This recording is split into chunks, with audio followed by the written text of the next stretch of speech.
Մի բան ճշտ է, դուք որ ասում եք Հայաստան չկա մի ընտանիք, որից հեծը գողություն առաջ չլինի, հոսանքի հավելագրումների տեսքով, վստահ հայտարարում եմ, որ մեր ընտանիքից եւ մեր համեստ բնակարանից նախկինում հեծը երբևէ գողություն չի արել եւ հավելագրում չի եղել, հակառակ պարագայում ով է լինել հեծի ղեկավարությունը, մեր թաղի էլեկտրիկից միջև ղեկավարությունն այդ հետևանքները կզգան իրենց մաշկի վրա,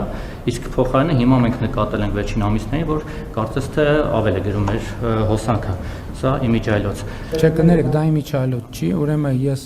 ձեր հայտարարությունը շատ պատասխանատու հայտարարություն է եւ ես կարծում եմ, որ եւ հեծը եւ իրավապահ մարմինները եւ վերահսկողություն իրականացնող մարմինները պետք է ձեր կոնկրետ հարցին պատասխան տան եւ հանրությունը հրապարակային կառավարության շենքում արված այս հայտարարությանը պետք է արձագանք ստանա։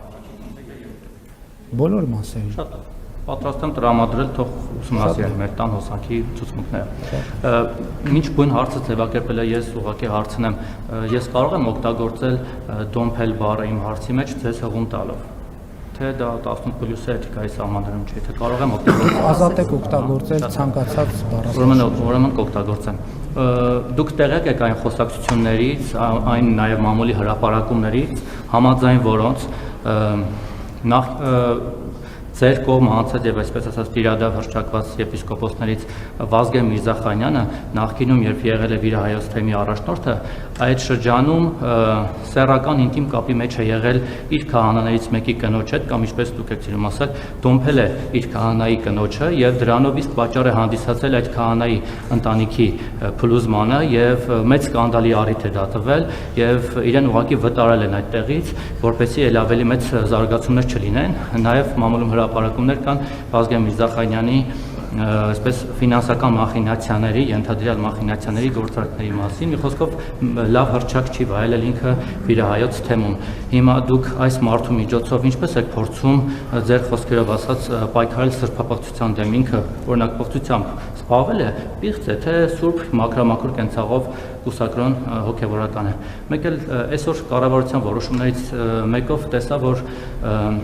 կառավարության ղեկավարին այս դեպքում ձեզ սպասարկող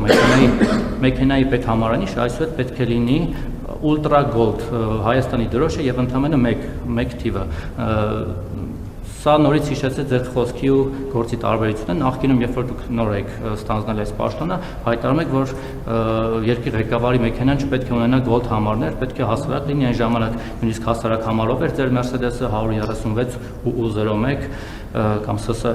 հիմա տենց գնալով ավելի տենց գոլդացավ, հիմա էլ ավելի գոլդ է դառնում։ Սա օրինակ ո՞նց է բացատրում։ Այդքան էական հարց չի, ուղղակի հիշեցեք։ Չէ, էական հարց է։ Ես կարծում եմ, որ այդ թվում դուք գիտեք, որ մենք ժամանակի ընթացքում որոշ մոտեցումներ այո վերանայել ենք եւ վերանայել ենք այն տրամաբանությամբ եւ մենք նաեւ այդ թեմաներով խոսակցություն ենք ունեցել, որ մենք այնուամենայնիվ պետական որոշակի ատրիբուտներ կա, որ մենք պարտավոր ենք պահել եւ այդ ատրիբուտները պահելը մեր անձնական քմահաճույքի հարց չի, այլ պետական արարողակարգերի հարց է եւ մենք պետքա մաքսիմալ փորձենք այդ արարողակարգերը պահել։ Իսկ համարանիշի փոփոխությունը տեղի է ունեցել հետեւյալ տրամաբանությամբ, որ որոշակի ինդիկացիա է եղել, որ գործող համարանիշի վրա գրվող հայերեն ՍՍ տառը այդպես արձանագրվել է որպես Սերժ Սարգսյանի անվանատառեր եւ ոչ թե կոնկրետ անձի հետ կապված, եւ մենք կարծում ենք, որ պետական այդ համարանիշը չպետք է որևէ մեկի անվանատառ կրի, այսինքն հիմա ես էլ չպետք է գրեմ NP001 եւ դա չէ, գիտեք, դա իր անձնական ընտրության հարց է, այս դեպքում պետական ընտրության հարց է եւ պետական ընտրությունը կարծում եմ արվել է հենց այդ տրամաբանությամբ եւ արվել է էլի իմ նշած տրամաբանությամբ, որպեսզի արարողակարգային նրբությունները ճշգրտորեն պահպանվեն։ Եվ մենք կարծում ենք, որ այո, այնուամենայնիվ ինչքան էլ մենք ոչ ֆորմալ մոտեցումների կողմնակից լինենք, այդ ոչ ֆորմալ մոտեցումները չեն նշանակում պետական արարողակարգային տրամաբանությունները զրոյացնել եւ մենք կարծում ենք, որ պետք է զուգահեռ լինեն այդ երկուսը, այն էլ լինի, ես շատ դեպքերում ոչ ֆորմալ եմ մոտենում հարցերին,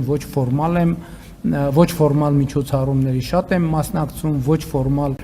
տեսանյութեր շատ եմ հրապարակում, ոչ ֆորմալ շփումներ շատ եմ ունենում, բայց դա չի նշանակում, որ մենք պետք է ֆորմալությունները եւ պետական արարողակարգային նրբությունները զրոյացնենք եւ արհամարենք, որովհետեւ դրանք պետական կարեւոր ատրիբուտներ են։ Ինչ վերաբերում է ձեր նշած առաջին հարցին, ոչ ես նման տեղեկություններ չունեմ, բայց ես ասեմ նաեւ, որ մենք այս գլխից էլ ես հայտարարեցի, որ մեզնից որևէ մեկը անմեղ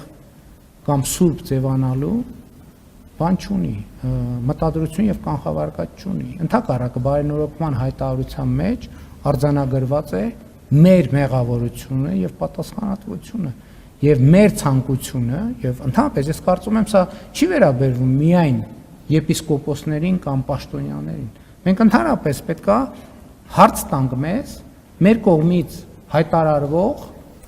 բարոյական, հանրային բարոյականության արժեքների եւ մեր ամենօրյա ապրելակերպի հարաբերությունների մասին։ Այս օրակարգը սրա մասին է, որովհետեւ ես բոլորի միջոցով Հայաստանի Առաքելական Սուրբ Եկեղեցու բոլոր հետևորդները այս օրակարգի մեջ ունեն իրենց անելիքը։ Եվ մենք չենք պատրաստվում հավատաքննության ենթարկել։ Հիմա պատկերացնում եք, այն օրը մենք երթ ենք հայտարարել կամ պատարակ ենք հրավիրում, հիմա մենք մարդկանց հավատաքննության պետք է ենթարկենք։ Դրա համար կա այդ թվում կարգ։ Ես ասացի, ես ինքս գնում եմ Խորանի առաջ ծնկի եմ գալիս եւ իմ մեղքերի համար թողություն եմ խնդրում, որովհետեւ իմիջայլոց հավատաքննության չեն ենթարկում եւ այդ հայտարարությունը բաց է նաեւ կաթողիկոսի համար, եթե ուզում է միանա այդ հայտարարությանը, կարող է ես չգիտեմ, բայց ես կարծում եմ, որ հանրությունը այդ թվում այդ